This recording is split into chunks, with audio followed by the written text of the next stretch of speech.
দেশে ৯ মাত্রার ভূমিকম্প হওয়ার আশঙ্কা কোনো গবেষণায় উঠে আসেনি বলে জানালেন ভূতত্ত্ব বিশেষজ্ঞরা।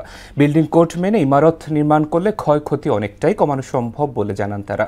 এছাড়া পাঠ্যপুস্তকে ভূমিকম্প থেকে বাঁচার উপায় সন্নিবেশ সহ ঝুঁকি মোকাবেলায় সরকারকে সমন্বিতভাবে কাজ করার তাগিদও দেন তারা।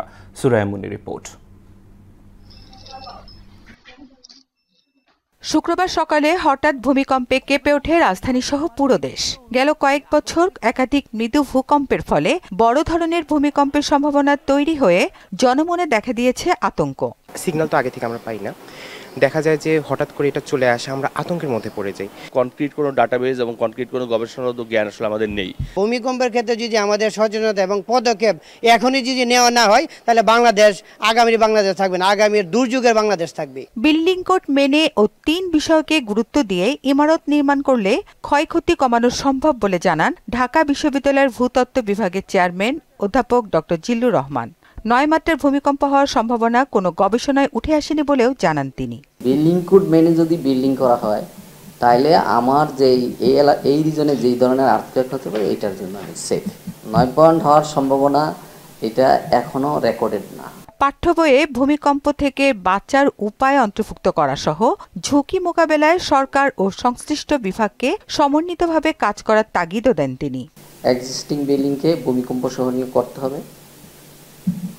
এটা করতে হলে যে বিল্ডিংগুলো দুর্বল এগুলো ভেঙে ফেলতে হবে, ঝুঁকিপূর্ণ বিল্ডিং।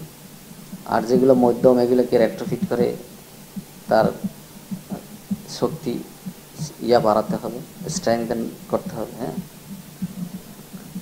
আরেকটা কাজ হলো এখানে ইমার্জেন্সি রেসপন্স আরও স্ট্রং করতে হবে। মানে সরকার দায়িত্ব নিয়ে শুধু ভেঙে দিবে তা না, সরকার ওইটার উপর ভিত্তি করে তাকে একটা প্রোগ্রাম দিতে হবে, প্যাকেজ দিতে হবে, বা একটা লোন বা এর ব্যবস্থা করে দিতে হবে। ঘরের ভিতরে নিরাপদ জায়গা মানে এই যে টেবিলের নিচে আশ্রয় নেওয়া, হ্যাঁ, শক্ত টেবিলের নিচে, বিম কলামের জাংশনে আশ্রয় নেওয়া। অন্যদিকে ভূমিকম্পের প্রভাব মোকাবেলায় প্রশিক্ষিত জনবল তৈরি সহ দমকল বাহিনীকে ঢেলে সাজানোর পরামর্শ দেন পরিকল্পনাবিদ আদিল মোহাম্মদ খান। এর পাশাপাশি ব্যক্তির সচেতনতা বৃদ্ধি জরুরি বলে মত দেন এই বিশেষজ্ঞ। রাষ্ট্রীয় পর্যায়ে উদাসীনতা, আমাদের বিল্ডিং নির্মাণ এবং আমাদের নগর পরিকল্পনার ক্ষেত্রে দুর্নীতির কারণে এমনভাবে শহরটা গড়ে উঠেছে, সকল জায়গাতেই আমরা অনিয়ম।